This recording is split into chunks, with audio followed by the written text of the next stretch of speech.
قد كان لكم في رسول الله أسوة حسنة নিশ্চয় তোমাদের জন্য রাসূলের মধ্যে রয়েছে উত্তম আদর্শ। সেই রাসূলের উত্তম আদর্শ আমরা ধারাবাহিক জানতেছি। আজকে প্রায় 3 মাস রানিং নবী করিম সাল্লাল্লাহু আলাইহি ওয়াসাল্লামের জীবনী নিয়ে আমরা আলোচনা শুনতেছি। প্রত্যেকটা বিষয় আল্লাহ নবীর জীবনীতে রয়েছে, কোরআনে রয়েছে। আল্লাহ রাব্বুল আলামিন বলেছেন, মা ফারওয়াতনা ফিল কিতাবি মিন শাই, কোন বিষয়ে কিতাবের মধ্যে গোপন নাই, সব আমি আল্লাহ খুলে খুলে দিয়েছি। আলহামদুলিল্লাহ, নবীর জীবনীতে সব কিছু বলে দেওয়া হয়েছে। গত জুমায় আমরা রাসূল করিম সাল্লাল্লাহু আলাইহি ওয়াসাল্লামের ঐতিহাসিক প্রথম যুদ্ধ সম্পর্কে জানলাম। সেই যুদ্ধের নামটা কি ছিল? বদরের যুদ্ধ। মাশাআল্লাহ, বোঝা যাচ্ছে আপনারা মনোযোগ সহকারে শুনতেছেন। সেখান থেকে অনেক কিছু আমরা শিক্ষা নিয়ে যাচ্ছি। সেই বদরের যুদ্ধে মুসলমানদের সৈন্য সংখ্যা ছিল মাত্র কত? 313 জন। অপরদিকে কাফেরদের সংখ্যা ছিল 1000। তার মানে 3 গুণ বেশি। মুসলমানদের চাইতে কাফেরের সংখ্যা 3 গুণ বেশি ছিল। মুসলমানদের কাছে অস্ত্র ছিল, তলোয়ার ছিল মাত্র 8টি, তাও পুরাতন। আর কাফেরদের কাছে তলোয়ারের সংখ্যা ছিল 1000, মানে প্রত্যেকের কাছে এক একটা তলোয়ার ছিল। তখন তো AK-47 ছিল না, তখন তো দামি দামি অস্ত্র ছিল না, তলোয়ার, তীর, বল্লমে ছিল সবচেয়ে বড় অস্ত্র। মুসলমানদের কাছে উট ছিল মাত্র 70টি, আর কাফেরদের কাছে উট ছিল 700টি। মুসলমানদের কাছে ঘোড়া ছিল মাত্র 2টি, কাফেরদের কাছে ঘোড়া ছিল 300টি। তাহলে অস্ত্র বেশি, সৈন্য বেশি, জনবল বেশি, শক্তি বেশি, সব বেশি কাফেরদের কাছে। আর মুসলমানদের কাছে সব দুর্বল। নতুন রাষ্ট্র মদিনা শরীফ আসছে, এখনো প্রস্তুতি নিতে পারে নাই, অস্ত্র নাই, র্যাব নাই, পুলিশ নাই, জনবল নাই, কিচ্ছু নাই। কিন্তু একজন আছে, তিনি কে? আল্লাহ। চিৎকার দিয়ে বলুন, তিনি কে? আল্লাহ বলে, লা তাহজানিন্নাল্লাহু মা'ানা, ভয় পেও না, আমি আছি তোমাদের সাথে। শেষ পর্যন্ত মুসলমানরা বিজয়ী হলো। এত কিছু কাফেরদের কাছে থাকার পরেও কাফেরদের দুনিয়া থেকে বিদায় হয়ে গেল 70 জন কাফের, বড় বড়। আলহামদুলিল্লাহ বলে। এবং লিডার অফ কাফের নাম কি ছিল? আবু জেহেল। আবু জেহেল সেই যুদ্ধে দুনিয়া থেকে বিদায় হয়েছে। ওরা শহীদ নয়, ওরা কি? জাহান্নামে হয়েছে, কারণ ওরা কুফরি অবস্থায় মৃত্যুবরণ করেছে। 70 জন বন্দী হয়েছে। 70 জন যারা বন্দী হয়েছে, তাদেরকে কি করবে? রাসূল করিম সাল্লাল্লাহু আলাইহি ওয়াসাল্লাম সাহাবা ইকরামদেরকে নিয়ে বসলেন। এক একজন সাহাবা এক এক পরামর্শ দিচ্ছে। কিছু সাহাবা বলতেছে, ওরা যেহেতু আমাদেরকে মক্কা শরীফে দীর্ঘ 13 বছর কষ্ট দিয়েছে, একা না এসেও শান্তি দিচ্ছে না, ওদেরকে কতল করতে হবে, হত্যা করতে হবে। হযরত ওমর রাদিয়াল্লাহু তাআলা বলেন, নিশ্চয় ওরা আমাদের আত্মীয় স্বজন, কারণ ওরাও মক্কা থেকে আসছে, ওমর, আবু বকর সব মক্কা থেকে আসছে না, সব ওদের আত্মীয় স্বজন, কারো বাগিনা, কারো চাচা, কারো আত্মীয় স্বজন। ওমর বলতেছেন, হুজুর, যার আত্মীয় তাকে দায়িত্ব দেন, সে হত্যা করবে, আমারটা আমি করবো। এটা হচ্ছে বাঘের বাচ্চা, যারটা সে করবে। সুবহানাল্লাহ বলেন। রাসূল করিম সাল্লাল্লাহু আলাইহি ওয়াসাল্লাম কিছু সাহাবা ইকরাম পরামর্শ দিল, মুক্তিপণ নেন। মুক্তিপণ মানে তাদের থেকে কিছু টাকা দাবি করেন, সেটাই, এটা দিয়ে তাদেরকে ছেড়ে দেন। কারণ নতুন তারা এখন প্রথম যুদ্ধ করেছে, তারা যাতে ভবিষ্যতে আর করবে না বলে ওয়াদা পত্র নেন। আজ জীবনে মুসলমানদের বিরুদ্ধে, ইসলামের বিরুদ্ধে অস্ত্র ধরবে না, এটা ওয়াদা নেন এবং তাদেরকে জরিমানা করেন। এটা তো ইসলামের নিয়ম, বা সবাই বলবে এটা। এটা কিছু কিছু সাহাবা ইকরামের পক্ষে হলো। রাসূল করিম সাল্লাল্লাহু আলাইহি ওয়াসাল্লাম সেখান থেকে কিছু জনকে দায়িত্ব দিলেন, যারা লেখাপড়া জানতো, শিক্ষিত ছিল। তোমরা মদিনার মানুষদেরকে লেখাপড়া শিখাবা, সেই উদ্দেশ্যে তোমাদেরকে মুক্তি দেওয়া হবে। সুবহানাল্লাহ। এই 70 জন যে বন্দী হলো তাদেরকে যে কোনো উপায়ে ছাড় দেওয়া হলো। হযরত ওমরের কথা মানা হলো। ওমরের কথা কি ছিল? যারা আত্মীয়তে হত্যা করতে, আল্লাহ রাব্বুল আলামিন হয়তো ওমরের পক্ষে রাজি ছিলেন।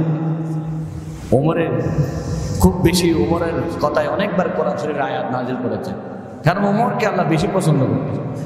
রাসূল বলেছেন দুনিয়াতে নবী আর আসবে না, আমার কোনো নবী হলে হযরত ওমরই নবী হতেন, কারণ উনি খুব সাহসী এবং ওমর যে রাস্তা দিয়ে হাঁটলো সেই রাস্তা দিয়ে শয়তান হাঁটত না, বেশি ভয় পেত শয়তান, আর কাউকে এত ভয় পেত না শয়তান। ওমর রাদিয়াল্লাহু তাআলার পরামর্শটা মানা হলো না। আল্লাহ রাব্বুল আলামিনের হুকুম, এটা কার দোষ নয়, নাউজুবিল্লাহ, রাসূলের দোষ নয়, সাহাবার দোষ নয়, কার দোষ নয়। আল্লাহর হুকুম হলো যে 70 জন বন্দী হলো তাদেরকে মুক্তি দেওয়া হয়েছে। সেই 70 জনের পরিবর্তে পরবর্তী উহুদ যুদ্ধে আবার মুসলমানদের 70 জন শহীদ হয়েছে। ঐতিহাসিক মন্তব্য লিখেছেন ওই বন্দী 70 জনকে যদি কতল করা হতো, দুনিয়া থেকে বিদায় করা হতো, আর মুসলমানদের 70 জন শহীদ হতো না। ওদের 70 জনের পরিবর্তে এখান থেকে আল্লাহ 70 জন নিয়ে গেলেন। তোমরা কেন তাদের সাথে নমনীয়তা বা প্রকাশ করেছো?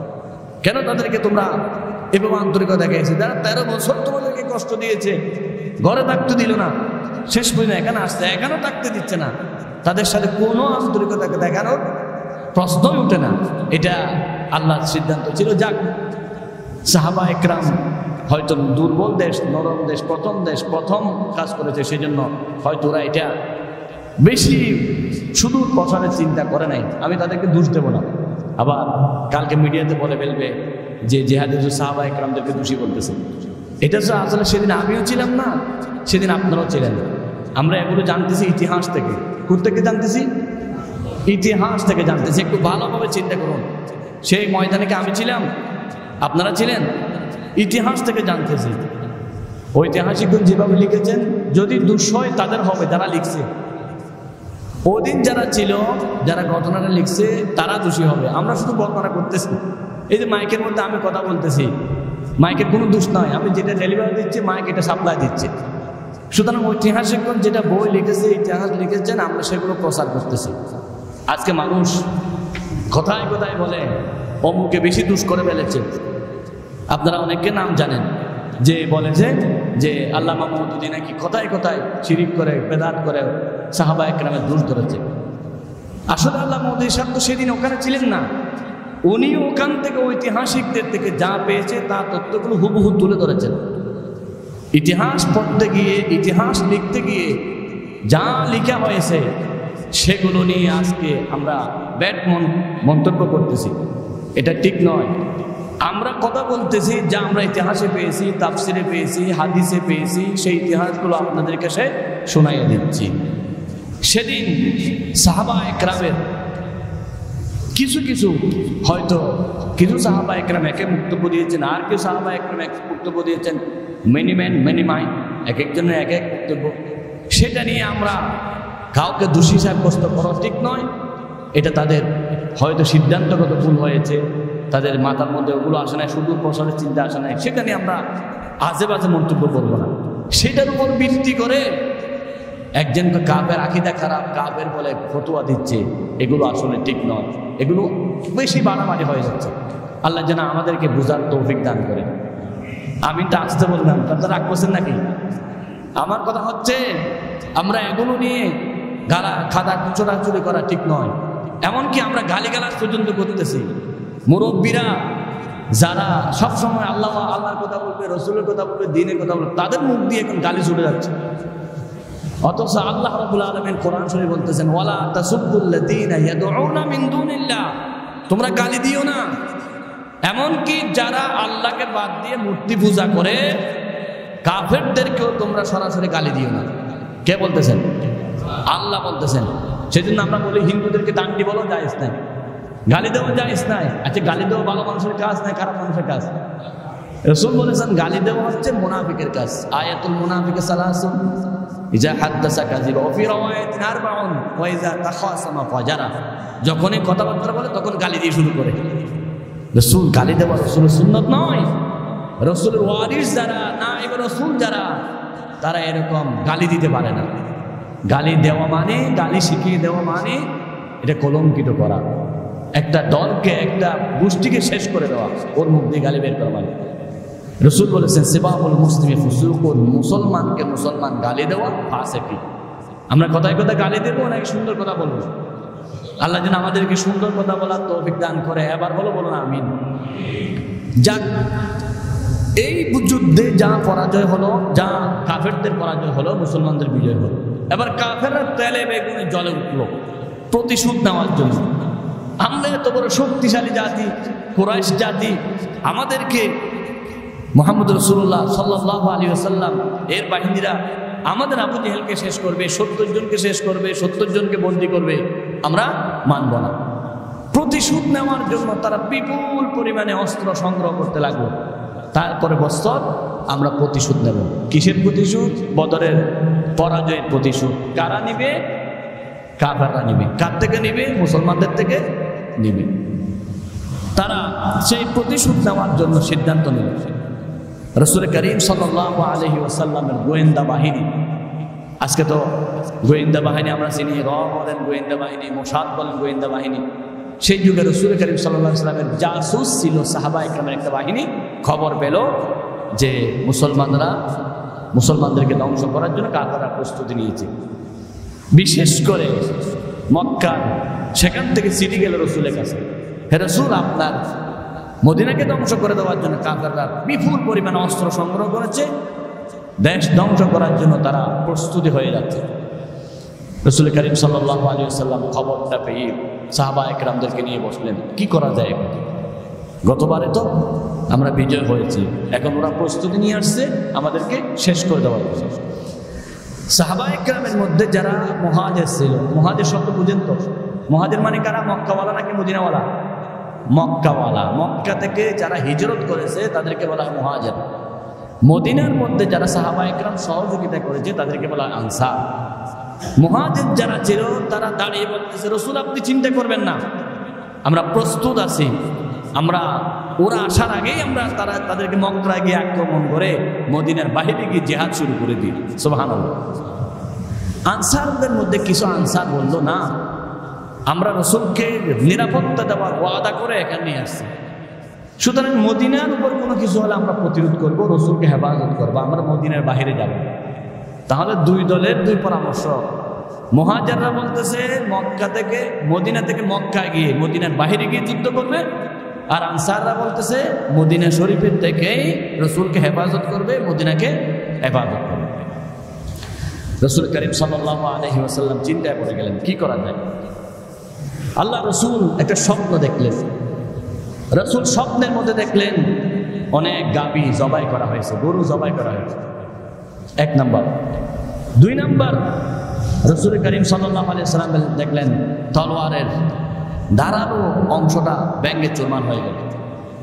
3 নাম্বার, রাসূল স্বপ্ন দেখলেন লৌহে বর্মের ভিতর, অর্থাৎ লোহার টুপি, লোহার ড্রেসের ভিতর রাসূল হাত ঢুকাইয়ে দিয়েছে। রাসূল করিম সাল্লাল্লাহু আলাইহি ওয়াসাল্লাম 3টা স্বপ্ন, রাসূলের স্বপ্ন সত্য না মিথ্যা? 100% 90%? 100% সত্য। ইসমাইলকে যে কোরবানি করলেন ইব্রাহিম স্বপ্নের মাধ্যমে, ইউসুফ নবী মিশরের প্রেসিডেন্ট হলেন স্বপ্নের মাধ্যমে, কারণ নবীদের স্বপ্ন হলো ওহী, 100% সত্য। রাসূল যখন দেখলেন গাভী জবাই হয়েছে, আল্লাহর নবী বুঝতে পারলেন নিশ্চয় আমার সাহাবা ইকরামের কিছু শহীদ হবে। তলোয়ারের মাথা ধারালো অংশটা ভেঙে চুরমার হলো। রাসূল বুঝতে পারলেন মুসলমানদের মধ্যে নেতৃস্থানীয় কিছু মানুষ জ্বরে যাবে, শহীদ হবে। আমির হামজার মতো যারা নেতৃস্থানীয় ছিল, পাওয়ারফুল লিডার ছিল, তারা শহীদ হয়ে যাবে। এবং রাসূল করিম সাল্লাল্লাহু আলাইহি ওয়াসাল্লাম লৌহ বরমের মধ্যে হাত ঢুকাইয়ে দিলেন। এটা তারা বুঝতে পারলেন যে মদিনা শরীফের ভিতরে তারা আক্রমণ করবে, মদিনাকে ধ্বংস করার জন্য। রাসূলকে স্বপ্নের মাধ্যমে আল্লাহ জানিয়ে দিলেন। এবার রাসূল করিম সাল্লাল্লাহু আলাইহি ওয়াসাল্লাম জুমার নামাজের আগে ড্রেস পরলেন জিহাদে যাওয়ার জন্য। জিহাদে যাওয়ার জন্য ড্রেস পরে, ওই ড্রেস, যুদ্ধের ড্রেসে রাসূল জুমার নামাজ পড়লেন। সুবহানাল্লাহ। রাসূল জুমার নামাজ পড়ে আর বাড়ি গেলেন না, বাসায় গেলেন না, যুদ্ধ করার জন্য বের হয়ে গেলেন। দেখতেছে কিছু মানুষ রাসূলের আগে রেডি। রাসূল বলতেছে, ওরা কারা? বলে ওরা ইহুদিরা, মদিনাকে রক্ষা করার জন্য তারা রেডি হয়ে আছে। মদিনার ভিতর হলে তারা যুদ্ধ করবে। রাসূল করিম সাল্লাল্লাহু আলাইহি ওয়াসাল্লাম বললেন, নবী যখন যুদ্ধের ড্রেস পরে যুদ্ধ করা ছাড়া রাসূল আর খুলে না।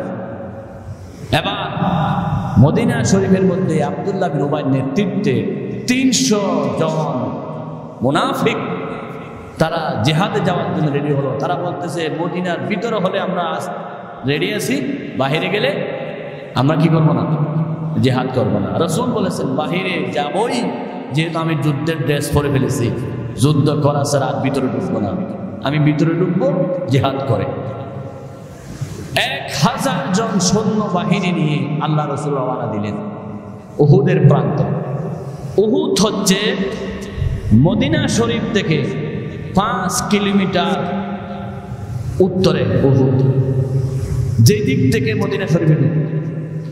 এবং উহুদ পাহাড়, যারা দেখেছেন, হজে গেছেন, উমরা গেছেন, তারা জানেন, সবাই উহুদ পাহাড়টা দেখেন। উহুদ হচ্ছে রাসূলের সবচেয়ে প্রিয় পাহাড়। রাসূল বলতেন, জাবালুন উহুদুন ইউহিব্বুনা ওয়া নুহিব্বুহু। উহুদ এমন একটা পাহাড় যেটা আমিও ভালোবাসি, আমাকেও এই পাহাড়ে ভালোবাসে। সুবহানাল্লাহ। উহুদের কথা অনেকবার আসছে বুখারী শরীফের হাদিসে।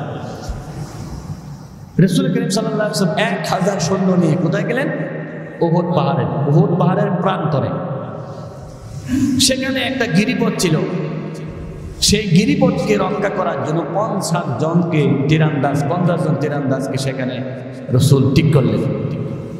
অর্থাৎ গিরিপথ বুঝেন তো, মনে করেন এই রাস্তা দিয়ে অনেকে ঢুকতে পারে, এই রাস্তার মাঝখানে, পাহাড়ের মাঝখানে একটা গিরিপথ আছে, সেই পথ দিয়ে কাফেররা ঢুকে যেতে পারে। তোমরা 50 জন নেতা ছিলেন আব্দুল্লাহ বিন জুবাইর রাদিয়াল্লাহু তাআলা আনহু, ওনার নেতৃত্বে 50 জন সৈন্যকে সেই গিরিপথ অর্থাৎ ছোট্ট পাহাড়ি পথের মাঝখানে দাঁড় করালেন, তোমরা এখান থেকে সরবা না। আমরা বিজয়ী হয়ে গেল সরবা না, আমরা পরাজয় হয়ে গেল সরবা না, এখানে থাকবা, এই 50 জন এখানে থাকবা, তোমরা সবাই শহীদ হয়ে গেল সরা যাবে না, সবাই জীবিত থাকলো সরা যাবে না। শুনতেছ যুদ্ধের ময়দানে সব বিজয়ী, তারপরে তোমরা এখান থেকে সরতে পারবা না। ঘটনাটা মনে রাখবেন, এটাই থেকে পড়া শিক্ষা। কয়জন? 50 জন। নেতা ছিলেন কে? আব্দুল্লাহ বিন জুবাইর রাদিয়াল্লাহু তাআলা।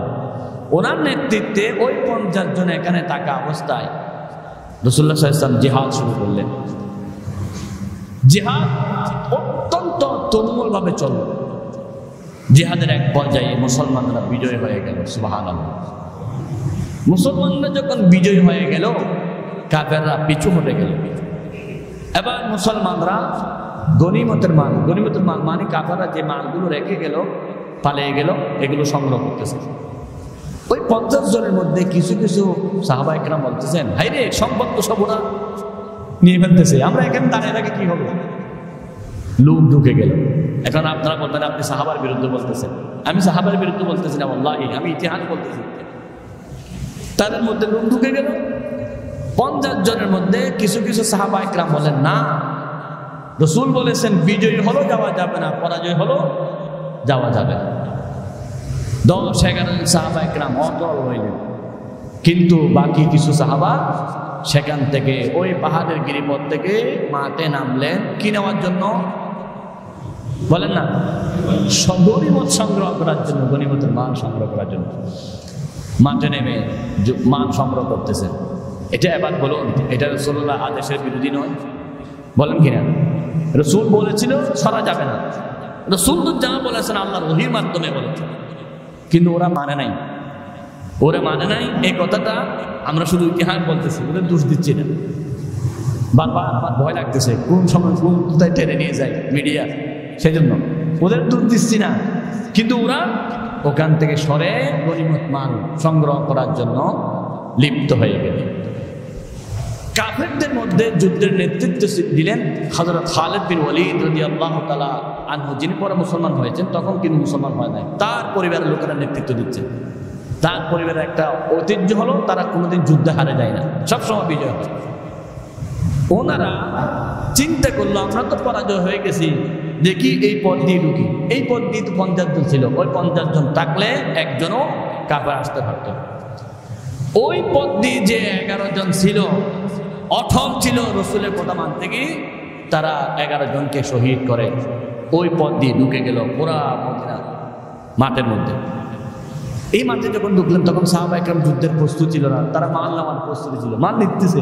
এমন সময় পিছন থেকে ঢুকে যাকে পেয়েছে তাকে মেরে ফেলেছে। আল্লাহ সরাসরি গেল রসুলের কাছে। আল্লাহ রসুলকে বিশাল একটা পাথর মেরে দিল। নাউজুবিল্লাহ। পাথরের আঘাতে রাসূল করিম সাল্লাল্লাহু আলাইহি ওয়াসাল্লাম দপ করে একটা গর্তে পড়ে গেলেন।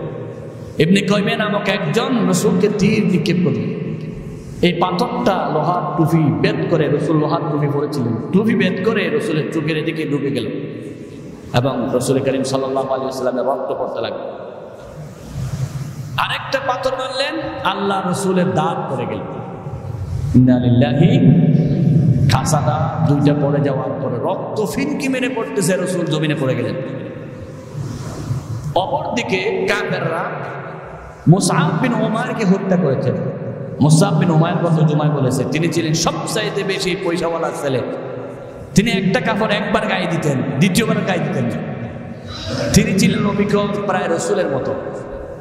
ওনাকে মেরে কাফেররা ঘোষণা করে দিল, কদ কুতিলা মুহাম্মদ, মুহাম্মদকে আমরা হত্যা করেছি, যেহেতু রাসূলের চেহারা। নাউজুবিল্লাহ বলেন। শয়তান সবখানে ছড়িয়ে দিল মুহাম্মদকে হত্যা করা হয়েছে। জোরে বলো নাউজুবিল্লাহ মিন যালিক। অথচ রাসূল তখন একটা গর্তে পড়ে আছে। সাহাবায়ে কেরাম বিক্ষিপ্ত হয়ে গেল, এক একজন এক এক জায়গায় চলে গেল। এবং কাফেররা মনে করতেছে বিজয় হয়ে গেল, মুসলমানদের আমির হামজাকে শহীদ করেছে। আমার ভাইয়েরা, রাসূল করিম সাল্লাল্লাহু আলাইহি ওয়াসাল্লাম গর্ত থেকে ডাক দিলেন, আমার সাহাবারা কোথায়? আবু বকর ওমর পাগল হয়ে গেলেন, রাসূল দুনিয়া থেকে চলে গেলেন, রাসূল দুনিয়া থেকে চলে গেলেন। হযরত ওমর নবীকে খুঁজতেছেন। আবু বকর সিদ্দিক রাদিয়াল্লাহু তাআলা আনহু সব যুদ্ধের ময়দানে সব নিস্তব্ধ নীরব, নবী দুনিয়াতে নাই, আমরা বাঁচব না, আমরা ইসলাম শেষ।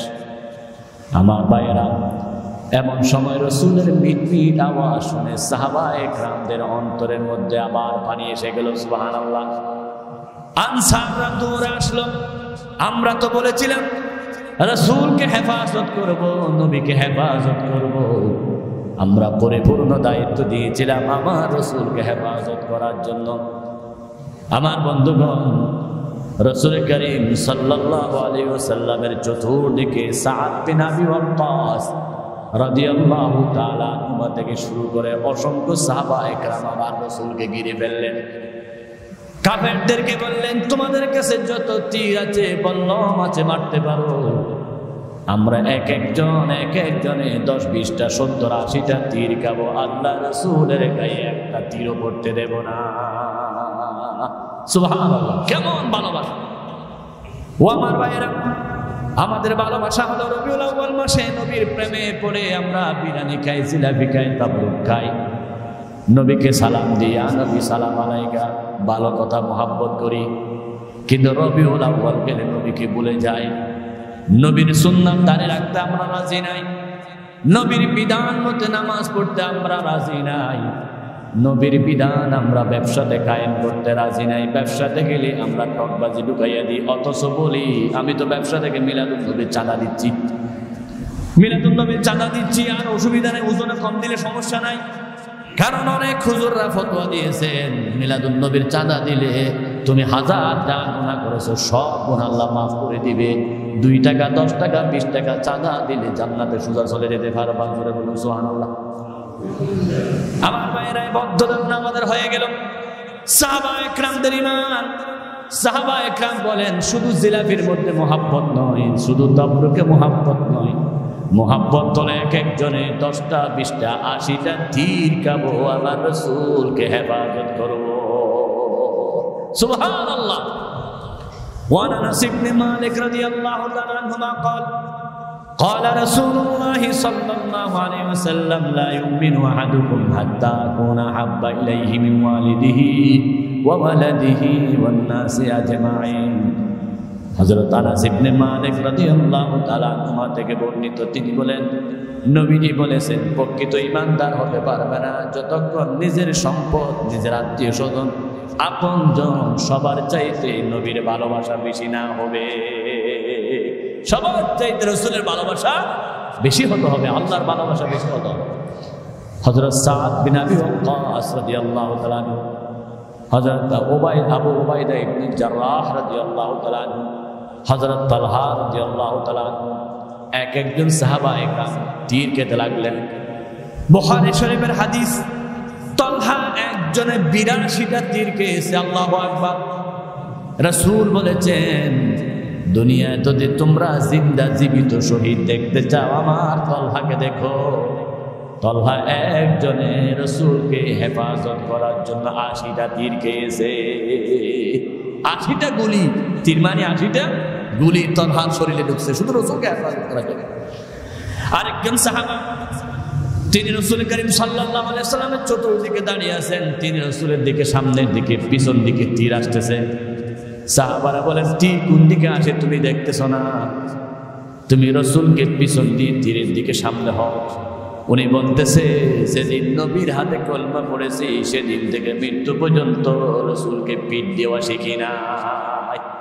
রাসূলকে শুধু সিনা দেব, রাসূলকে কেমনে পিঠ দেব? আমি প্রয়োজনে শহীদ হয়ে যাব, যেদিক থেকে তীর আসুক আমার পিঠ লাগাই দেব। আমি পিছন ফিরে আল্লাহ রাসূলকে পিঠ দিতে পারবো না, রাসূলের সাথে বেয়াদবি করতে পারবো না। আল্লাহু আকবার। কেমন মোহাব্বত!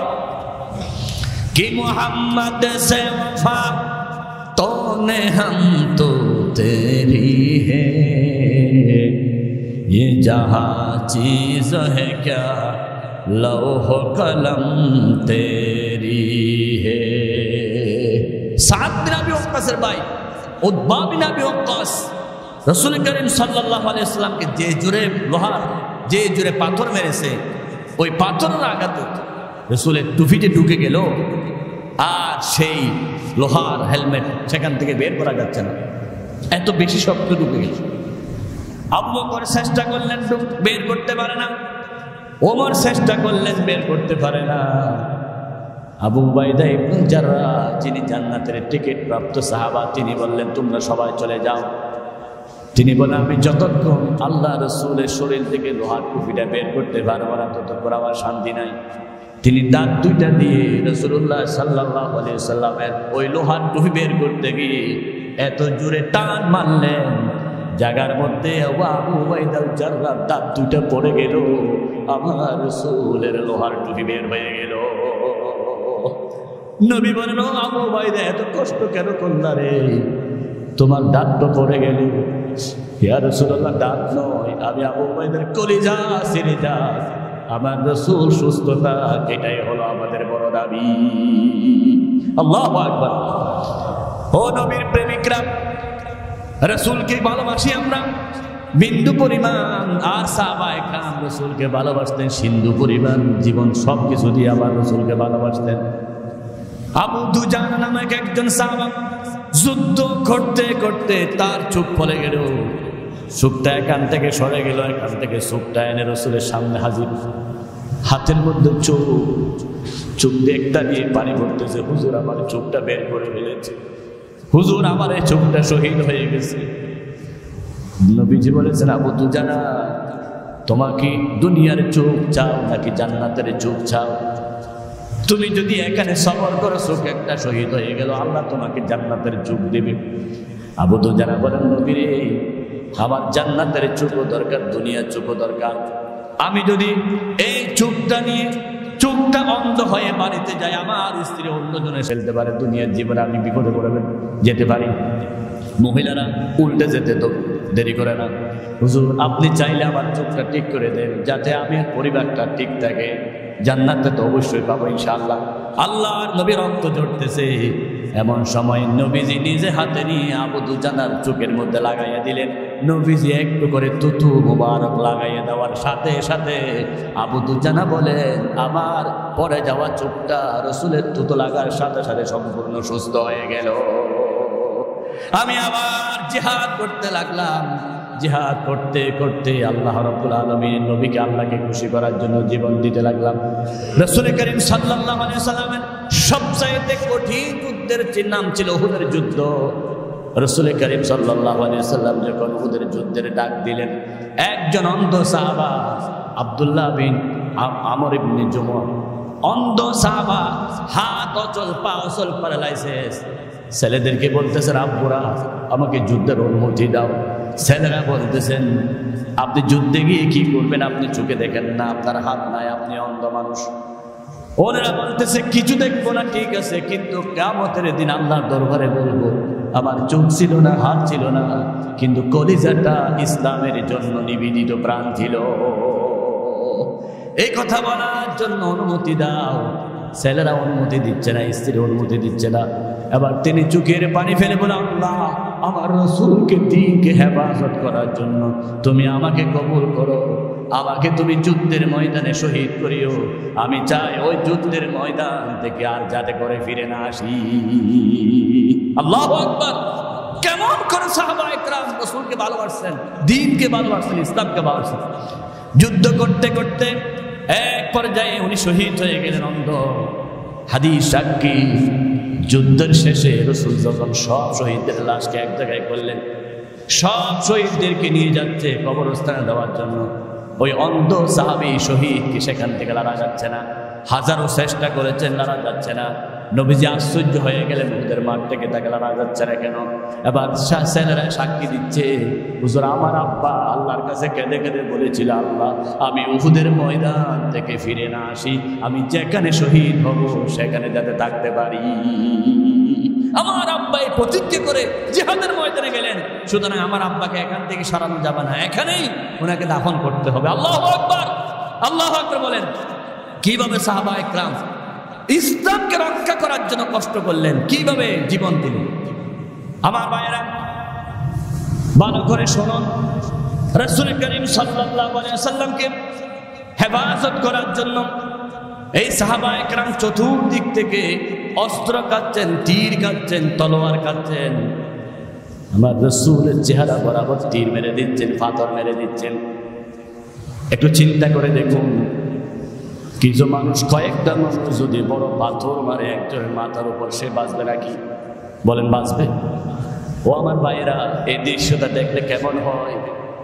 আপনি একজন লোক শুয়ে আছেন, 10 জন মানুষ আপনার শরীরে বড় বড় পাথর মারতেছে, কেউ আপনাকে রক্ষা করতেছে না, বাঁচার কোনো উপায় আছে নাকি? এই দৃশ্যটা আমরা দেখি নাই, শুনেছি। রাসূলুল্লাহর যুগে সাহাবায়ে কেরামরা নিজের মেয়েকে কবরস্থানে শোয়াইয়া উপর থেকে পাথর মেরেছে, এই কথা শুনেছি জাহেলি যুগে। কিন্তু বর্তমান বাংলাদেশের যুগে এমন ভয়ঙ্কর জানোয়ার আছে, যারা নিজের দলের মানুষ নমিনেশন পায় না বা কোনো বিপদ হয়েছে, নিজের দলের মানুষকে প্রকাশ্য পাথর মেরে খুন করতেছে, ঠিক কিনা? ওরা বলে আমরা মদিনার ইসলাম চাই, মওদুদের ইসলাম নয়। মদিনার ইসলাম মানে ওদের দলের লোকেরা পাথর মেরে জিন্দা অবস্থায় মানুষকে মেরে ফেলার নাম হচ্ছে মদিনার ইসলাম। জোরে বলেন নাউজুবিল্লাহ।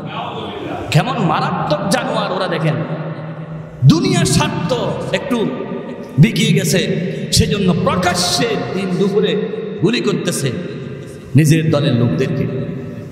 একজন দুজন নয়, 168 জন মানুষকে দুনিয়া থেকে বিদায় করেছে 5 আগস্টের পর থেকে এই পর্যন্ত, শুধু দুনিয়ার স্বার্থ নিয়ে। সুতরাং যারা বলে আমরা মদিনার ইসলাম চাই, তারাই মানুষ খুন করে। মদিনার ইসলাম মানে হচ্ছে প্রকাশ্য দিন দুপুরে পাথর মেরে মানুষ খুন করা। নাউজুবিল্লাহ বলেন।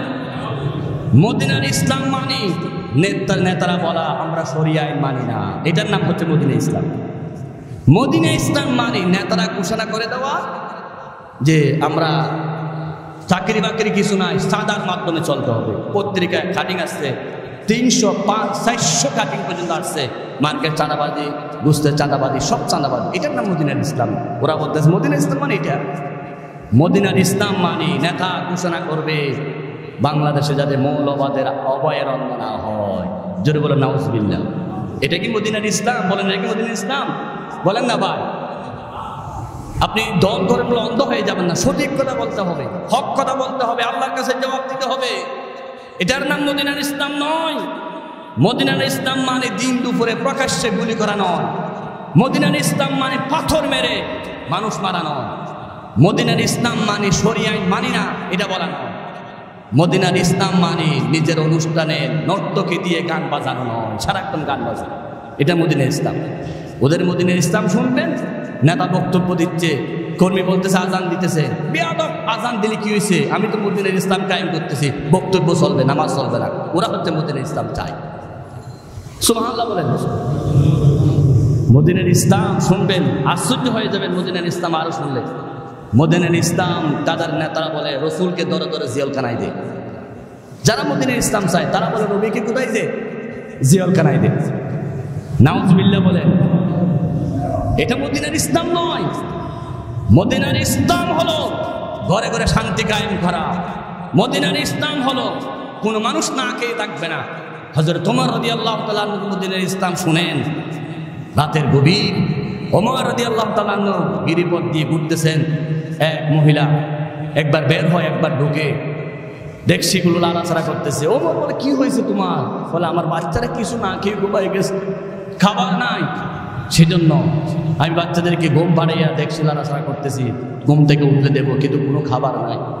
ওমর রাদিয়াল্লাহু তাআলা নিজে বাইতুল মালে গিয়ে ময়দার বস্তা, খেজুরের বস্তা এনে মহিলাকে দিয়ে বলেন তোমার বাচ্চাদেরকে খানা খাওয়াও, জুমাবার দিন মসজিদে যাইও, সেখানে ওমরের বিচার হবে।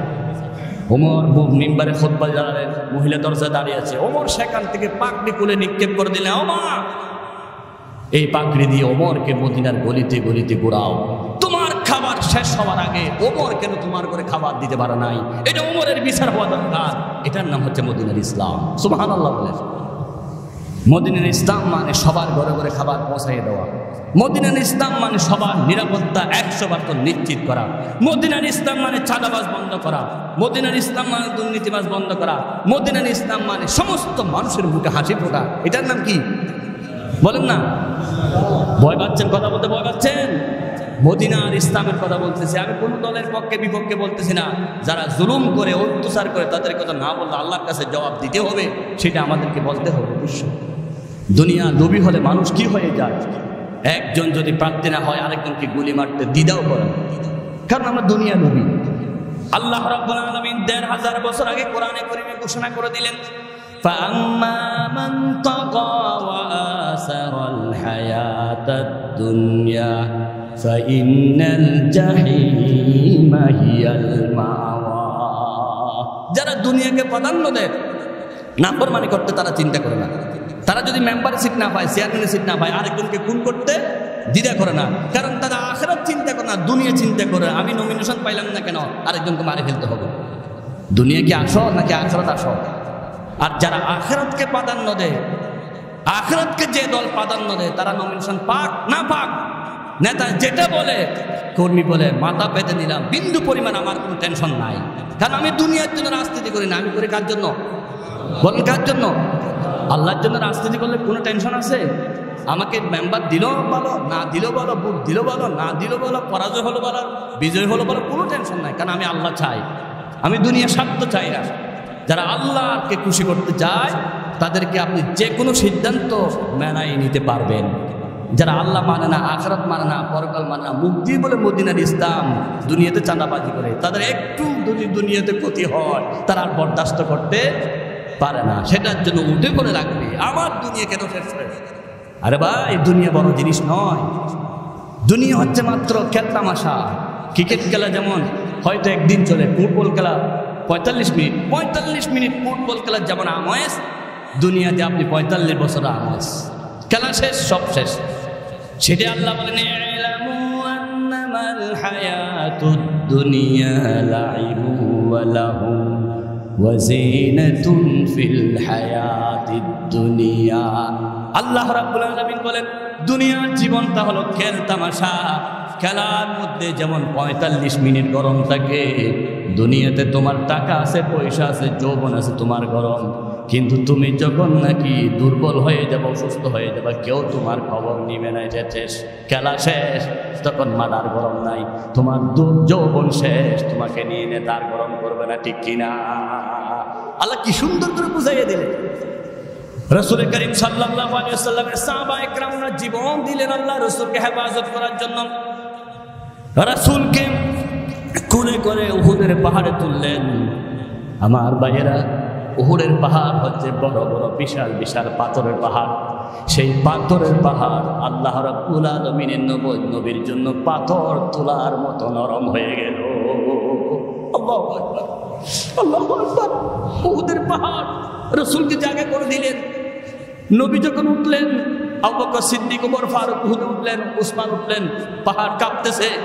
আল্লাহর হাবিব বললেন, উসবুত ইয়া জাবাল ফাইন্না আলাইকা নাবিয়াল্লাহ ওয়াস সিদ্দিক ওয়াশ শাহিদাইন। পাথর, পাহাড় থেমে যাও, তোমার উপর নবী, তোমার উপর সিদ্দিক, তোমার উপর 2 শহীদ দাঁড়িয়েছে। সাথে সাথে পাহাড় থেমে গেল। রাসূলের জন্য জায়গা করে দিলেন, তুলার মতো নরম হয়ে গেল। গত 2024 সালে হজের মধ্যে আমি সেখানে গিয়ে বারবার ছবিতে দেখি, স্মৃতির চোখের পানি ফেলতেছে। রাসূলকে যেখানে জায়গা করে দিলেন, রাসূল করিম সাল্লাল্লাহু আলাইহি ওয়াসাল্লামকে সেখানে সেবা শুশ্রূষা করতেছেন। অপর দিক থেকে কাফেররা বলতেছে, হে রাসূলকে চলে গেছে, আবু বকর কি চলে গেছে, ওমর কি চলে গেছে, শহীদ হয়ে গেছেন।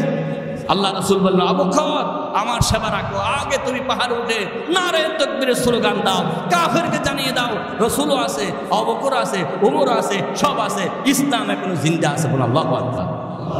এটা হচ্ছে নারে তাকবীরের স্লোগান। ওমর রাদিয়াল্লাহু তাআলা আনহু পাহাড়ের কিনারে উঠে বলেন, লিল্লাহি তাকবীর, আল্লাহু আকবার বলেন। এখন তো আমরা সেই নারে তাকবীরকে বিভিন্ন জনের নামেও ব্যবহার করতেছি, নারে অমুক, নারে অমুক। শ্রেষ্ঠত্ব ঘোষণা হবে আল্লাহর জন্য। কার জন্য? আল্লাহর জন্য শ্রেষ্ঠত্ব ঘোষণা হবে, তাকবীর হবে একমাত্র আল্লাহর জন্য, লিল্লাহি তাকবীর। অন্য কার নামে তাকবীর হতে পারে না, ব্যক্তির নামে তাকবীর হবে না, শ্রেষ্ঠত্ব হবে আমার আল্লাহর জন্য। কালিমাতুল্লাহি হিয়াল উলিয়া ওয়া লিতুকাব্বিরুল্লাহ আলা মা হাদাকুম। তাকবীর হবে একজনের জন্য, তিনি কে? তোমার পীরের নামে কি তাকবীর? হারাম। নারে অমুক, নারে অমুক, নারে বিভিন্ন নারা দিচ্ছে, নারা হবে আমার আল্লাহর জন্য। আল্লাহ হচ্ছে শ্রেষ্ঠ, আল্লাহ হচ্ছে মহান, আল্লাহ হচ্ছে সর্বোচ্চ। রাসূল করিম সাল্লাল্লাহু আলাইহি ওয়াসাল্লাম ঘোষণা দিলেন, তোমরা ঘোষণা দাও। সাহাবা একরাম ঘোষণা দিলেন। ঘোষণা দেওয়ার পর কাফেররা আবার আশ্চর্য হয়ে গেলেন। কাফেরদের আবু সুফিয়ানের স্ত্রী হিন্দা ঘোষণা করলেন, আমির হামজাকে দুনিয়া থেকে বিদায় করতে হবে। হিন্দার একটা গোলাম ছিল ওয়াহাশী। ওয়াহাশীকে শুধু আমির হামজাকে মারার জন্য 1 বছর প্রশিক্ষণ দিয়েছে। প্রশিক্ষণ কি? ওনার একটা বান্দিকে নাচের মধ্যে ড্যান্স দেওয়াইতো, উপরে একটা ফুল দিত, ফুলের মাঝে একটা সুন্দর করে চাকার মতো একটা রিং করতো।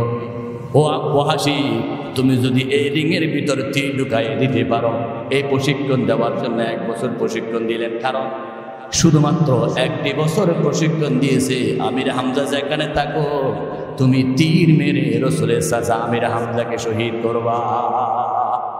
আমার ভাইরা, আমির হামজাকে শহীদ করলেন। আমির হামজার কাছে গিয়ে সিনাকে ফেটে কলিজাটা বের করলেন।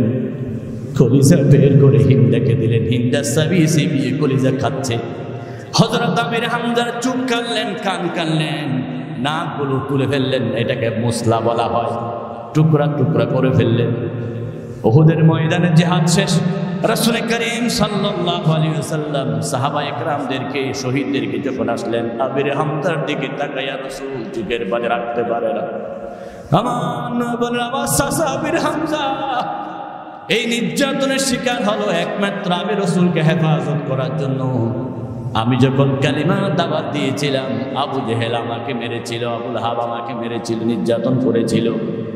আমার চাচা আমির হামজার স্ত্রী সাথে সাথে আমার চাচাকে বলল, যতক্ষণ তোমার ভাই মুহাম্মদের পক্ষে আবু জেহেলের উপর আক্রমণ করবো না, ততক্ষণ আমি স্বামী হিসাবে তোমাকে ঘরে ঢুকাবো না। আমির হামজা দৌড়ে গিয়ে আমি রাসূলকে হেফাজত করার জন্য আমার চাচা আবু জেহেলের সাথে যুদ্ধ করেছিল, তার গালে থাপ্পড় লাগাই দিয়েছিল। ওই প্রতিশোধ নেওয়ার জন্য আজকে আমির হামজার টুকরা টুকরা করা হয়েছে। নবীজি চোখের পানি রাখতে পারে না। যেই চাচা আমাকে হেফাজত করতে চাইলো, সেই চাচাকে আজকে করুণ অবস্থা করেছে। আমার ভাইরা, আরো করুণ কাহিনী উহুদের ময়দানে হলো। এক একটা কাহিনী আমাদেরকে শোনা দরকার। আমাদের মুসলমানরা যদি ঐক্যবদ্ধ হয়ে যায়, কাফেররা যেমন রাসূলকে হত্যা করতে পারে না, আজকে মুসলমানরা ঐক্যবদ্ধ হয়ে গেল, বাংলার জমিনে ইসলাম দেখাতে পারবে না। ঠিক কিনা? ইসলাম বিজয় হবে হবে। তবে আমাদেরকে ঐক্যবদ্ধ হতে হবে। আজকে দেখেন কি আশ্চর্যের বিষয়, মুসলমানরা ঐক্যবদ্ধ নাই বলে মুসলমানদের একজন জ্ঞানী মানুষ ডক্টর জাকির নায়েক, উনি কত বড় জ্ঞানী, উনি শুধু ইন্ডিয়ার নিয়ামত নয়, পুরো বিশ্বের নিয়ামত। আল্লাহ ওনাকে এলমে লুদুনি দান করেছেন। উনি যখন কথা বলে যুক্তিভিত্তিক কথা বলে হাজার হাজার বিধর্মীকে কলমা পড়াইছেন। আল্লাহু আকবার। সে ডক্টর জাকির নায়েককে বাংলাদেশে যারা আসতে দিচ্ছে না তারা হলো মুনাফিক, ঠিক কিনা বলেন? তারা হলো ইসলামের দুশমন। আজকে মুসলমানদেরকে ঐক্যবদ্ধ হয়ে এটা প্রতিরোধ করা দরকার। অথচ ওনারা বলতেছে ইন্ডিয়া থেকে বিতাড়িত হওয়ার কারণে ওনাকে আসতে দিচ্ছে না। তো বাংলাদেশ থেকে বিতাড়িত হয়েছে ওই জালেমকে যদি তোমরা রক্ষা করতে পারো, আর ইন্ডিয়া থেকে বিতাড়িত হয়েছে কোরআনের কারণে, দ্বীনের কারণে, ইসলামের কারণে, বাংলাদেশের সকল মুসলমানদেরকে ঐক্যবদ্ধ হয়ে হলো কোরআনের বিজয়, ইসলামের বিজয়ের জন্য ডক্টর জাকির নায়েকের পক্ষে কথা বলা দরকার, ঠিক কিনা? এটা ব্যক্তি নয়, এটা শক্তি। কি এটা? কি শক্তি, এটা ব্যক্তি নয়। কারণ ওনাকে হ্যারাস করা হচ্ছে না। উনি যেহেতু যুক্তি দিয়ে সব কিছু দিয়ে ইসলামের সর্বোচ্চতা প্রসার করতেছে, এটার জন্য ওনার দুশ্মন হয়ে গেছে। যেমন আল্লামা সাঈদী সাহেব রহমতুল্লাহ আলাই, ওনার দোষ ছিল জানা নয়, অপরাধ নয়, ওনার দোষ ছিল জনগণের আন্তরিকতা, ভালোবাসা, জনপ্রিয়তায় ওনার একমাত্র দোষ ছিল, ঠিক কিনা বলে? ওনাকে সবাই ভালোবাসত, এই জন্য ওনাকে ক্লিন শহীদ করা হয়েছে, ওনাকে এইভাবে করে শহীদ করা হয়েছে। আমার ভাইয়েরা, আমরা জোর দাবি জানাচ্ছি বর্তমান সরকারে যারা আছেন, আপনারা ভারতকে ভয় করবেন না, আল্লাহকে ভয় করতে শিখো। আল্লাহকে ভয় করলে আল্লাহর সাহায্য নসিব হবেই হবে, ঠিক কিনা? ভারতকে যারা ভয় করত তাদেরকে পালাতে বাধ্য হয়েছে, ঠিক কিনা? ভারত বড় নাকি আল্লাহ বড়? ভারত কি বলবে সেটা দরকার নাই, আমার আল্লাহ খুশি হবে কিনা। একজন নায়েবে রাসূলকে, একজন কোরআনের দায়ীকে সম্মান করলে আল্লাহ খুশি হবেন, রাসূল খুশি হবেন। ভারতকে ভয় না করে জনগণকে খুশি করার জন্য, আল্লাহকে খুশি করার জন্য, কোরআনের কথা বলতে দেওয়ার জন্য সরকারে যারা আছে তাদেরকে আমরা উদাত্ত আহ্বান জানাচ্ছি। আল্লাহ তাদেরকে সঠিক সুন্দর মন মস্তিষ্ক দান করুক এবং আল্লাহর ভয় তাদের অন্তর দান করুক। আমিন। ওমা তৌফিক ইল্লা বিল্লাহ। আসসালামু আলাইকুম ওয়া রাহমাতুল্লাহি ওয়া বারাকাতুহু। আল্লাহ যারা সুন্নাত পড়ে না দয়া করে সুন্নাতটা পড়ে। মদিনার ইসলাম সম্পর্কে আগামী, মদিনা শরীফের উহুদ সম্পর্কে আগামী জুমা বাকি কথা বলবো ইনশাআল্লাহ।